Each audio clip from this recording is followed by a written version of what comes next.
Chuck, you're missing a picture here. I've been around this county all my life. And we have been lied to, we have been deceived. In 1956, Mountain Crop Chemical Company came to Hematite, way out in the country, and I wondered why would they go down there to do that? And they built a plant, and they hired me to bury their hazardous waste. Now, we had two commissions, the AEC and the NRC, Nuclear Regulatory and the Atomic Energy, overseeing it. They told us it was safe to bury hazardous waste in the yard.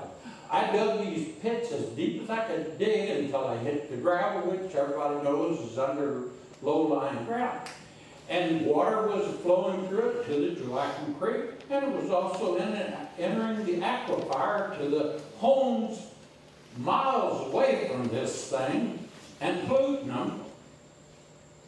And now it's a big cleanup that's been going on for 4 or 5 years, and it'll probably go on another 15, and it'll never get all the pollution that is in them. So what you're missing is the people's concern about the safety of what will be the final result of this place and its waste, and what it does to our underground environment as well as our air. Do you follow what I'm saying? Absolutely. And the days of the laissez-faire, industrial is over.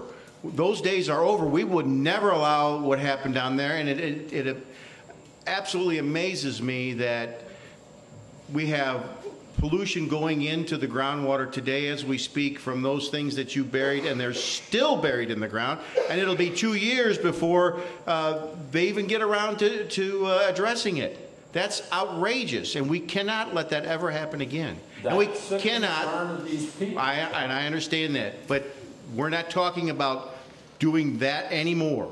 But that's what was said in 1956. I understand. Sure. Somebody stood up and spoke to the crowd and said, don't worry, the Nuclear Regulatory, Atomic Energy, the county, everybody is going to be on oversight on it. And it slipped through the cracks. It was openly done. I mean, it was openly done. Yeah, there was nothing secret about it. Right. But that's why people don't want this. That was ignorance. Today. Right. It was. If they would come out and say, here's what we're proposing to do, lay it out on the table where people that's worked in construction and simple people like myself could look at it and weigh it for what it is. Sure. And give you our judgment. Let me assure you. Respect our judgment, sure. Which they don't and haven't.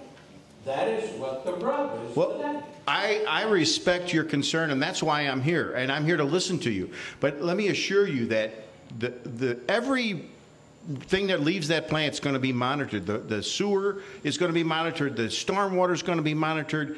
Everything is going to be monitored under today's rules, because we can't let that happen anymore. But every yet we. Day there's a scandal that comes out of Washington of failure of one of the departments. The other one the other day, which was covered by Ike, I like Ike, the hurricane. Those things have a way of just going off and nobody does anything about them.